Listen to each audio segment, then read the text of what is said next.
सितंबर 2005 California Burbank airport पर American airline jet blue 292 उड़ान भरने को तैयार थी। करीब 140 मुसाफिर थे जो प्लेन के उड़ने का इंतजार कर रहे थे। अनाउंसमेंट हुई कि सारे मुसाफिर प्लेन में जाकर बैठ सकते हैं। सारे क्रू मेंबर्स फ्लाइट के अंदर मुसाफिरों को बैठने में मदद कर रहे थे। सारा लगेज प्लेन के अंदर रखा जा चुका था। जहाज के कैप्टन स्क्वाड ब्रिक भी अपनी कुर्सी पर बैठ गए थे। अब बस इंतजार था कंट्रोल रूम से ग्रीन सिग्नल का। वक्त दोपहर 3:15 का था। कंट्रोल रूम ने फ्लाइट जेट ब्लू 292 को टेक ऑफ के लिए ग्रीन सिग्नल दे दिया। कैप्टन ने जैसे ही सिग्नल देखा, उन्होंने फ्लाइट को रनवे पर टेक ऑफ करने के लिए आगे बढ़ा दिया। सब कुछ अच्छा चल रहा था। प्लेन ने कैलिफोर्निया का वो एयरपोर्ट छोड़ दिया था और वो हवा में तैरना शुरू हो चुका था। लेकिन परेशानी यहीं से शुरू होती है। 15 मिनट बाद मुसाफिरों को इस बात का एहसास होता है कि फ्लाइट अभी भी ज़मीन के बहुत करीब उड़ रही है, यानी काफ़ी लो एल्टीट्यूड पर। लोगों को यह बात समझ में नहीं आ रही थी। तभी कैप्टन प्लेन में एक अनाउंसमेंट करते हैं। सभी मुसाफिरों को पैगाम दिया जाता है कि प्लेन में कुछ खराबी है। कैप्टन के अनाउंस करते ही मुसाफिरों के गले सूखने शुरू हो गए थे। डर ने पूरे प्लेन के लोगों को एक साथ अपनी गिरफ्त में ले लिया। सबके हाथ दवाओं के लिए उठने लगे। प्लेन के कैप्टन को भी ये समझ में नहीं आ रहा था कि आखिर ऐसा क्यों हो रहा है। असल में कैप्टन को लगातार फ्रंट व्हील गियर से एक सिग्नल आ रहा था कि आगे का पहिया बंद नहीं हुआ है और इसमें एक तकनीकी खराबी आ गई है। इसी वजह से कैप्टन जहाज को ऊपर ले जाने से बचा रहा था, क्योंकि अगर जहाज ऊपर चला जाएगा और आगे का पहिया बंद नहीं हुआ तो ऊपर से लैंडिंग के टाइम प्लेन क्रैश कर जाता है। कैप्टन को अभी भी समझ नहीं आ रहा था कि आखिर आगे के व्हील के साथ हुआ क्या है, क्योंकि वो प्लेन के अंदर से इन्हें देख नहीं सकता था।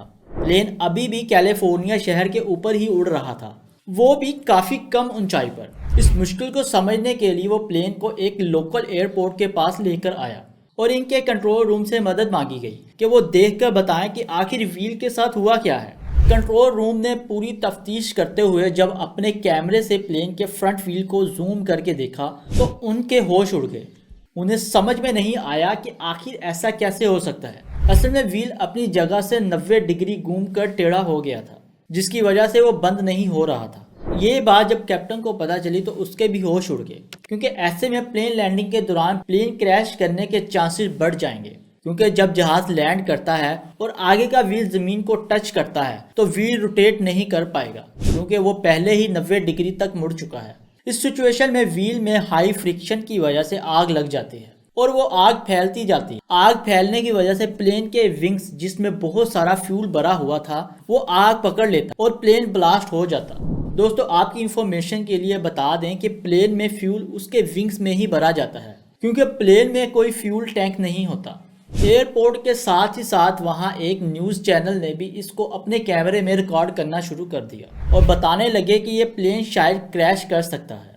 इस न्यूज़ से मुसीबत ये हुई कि प्लेन के अंदर के लोगों ने भी अपने टीवी स्क्रीन पर सब कुछ साफ साफ देख और सुन लिया, जिस वजह से प्लेन के सभी 140 मुसाफिरों ने पैनिक करना शुरू कर दिया। न्यूज़ में चल रही क्रैश वाली खबर को सुनकर लोगों को ये लग रहा था कि अब उनकी जान बचना नामुमकिन है। आलम यह था कि प्लेन में बैठा एक शख्स अपनी फैमिली के लिए आखिरी वीडियो मैसेज रिकॉर्ड करने लगा। खैर, अब जब मौत का खतरा मंडलाने लगा तो लगभग सबके दिमाग ने काम करना बंद कर दिया। लेकिन उस वक्त प्लेन की कमान संभाल रहे कैप्टन ने हिम्मत नहीं हारी। उन्होंने ये तय कर लिया था कि वो आखिरी दम तक प्लेन को सही सलामत लैंडिंग कराने की कोशिश करेंगे। उसी वक्त कैप्टन के दिमाग ने एक तरकीब सोची। हालांकि इस तरकीब के पूरे होने के चांसेस बहुत कम थे, लेकिन इसके अलावा कोई और रास्ता भी नहीं था।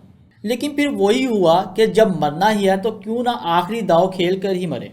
कैप्टन ने सोचा कि अगर इस फ्लाइट के विंग्स में जमा फ्यूल को किसी तरह खत्म कर दिया जाए या कम कर दिया जाए तो आग का खतरा कम हो सकता है और प्लेन लैंडिंग के दौरान आग पकड़ने और क्रैश होने से शायद बच जाए। कैप्टन ने प्लेन को समुद्री इलाके के पास करीब 3 घंटे तक उड़ाया ताकि फ्यूल को कम किया जा सके, और जब इसे पता चला कि प्लेन में अब सिर्फ आधे घंटे उड़ पाने जितना ही फ्यूल बचा है तो उसने प्लेन को लैंड करने की तैयारी शुरू कर दी। उसने लॉस एंजलिस के एयरपोर्ट पर प्लेन को लैंड करवाने के बारे में सोचा।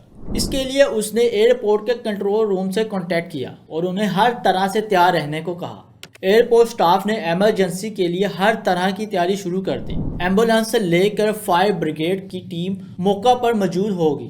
कैप्टन ने बहुत ध्यान से प्लेन को नीचे लाना शुरू किया। जैसे ही उसे कंट्रोल रूम से क्लियर का सिग्नल मिला, उसने प्लेन लैंड करने के लिए खुद को तैयार कर लिया।